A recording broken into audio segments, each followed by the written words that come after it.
Guys, আজকে আমি আপনাদেরকে শেখাবো মোমোর একটি পারফেক্টলি প্রফেশনাল ডো কিভাবে বানাবেন।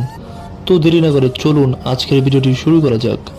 প্রথমে আপনি একটি পাত্রে নির্দিষ্ট 500 গ্রাম পরিমাণ ময়দা নিয়ে নেবেন। আটা নেবেন না, আটা দিয়ে কখনোই ডো ভালো হয় না।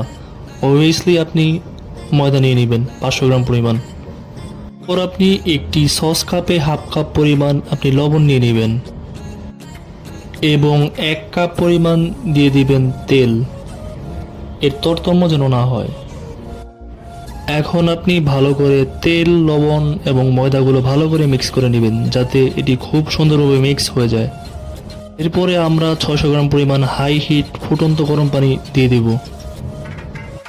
আর এরপর আপনি ভালো করে খুব সুন্দর করে আটাগুলো ম্যাশ করবেন যাতে খুব সুন্দর একটি পারফেক্ট ডো হয়।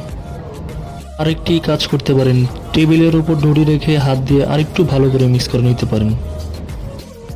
ব্যাস তৈরি হয়ে গেল একটি পারফেক্ট মোমোর ডো। এখান থেকে আপনি ছোট্ট ছোট্ট করে গোল গোল পিস পিস করে নিয়ে আপনি এখন মোমো বেলতে পারবেন। বেলে বেলে আপনি সুন্দর করে মোমো বানাতে পারবেন, দেখবেন খুবই সুন্দর হবে।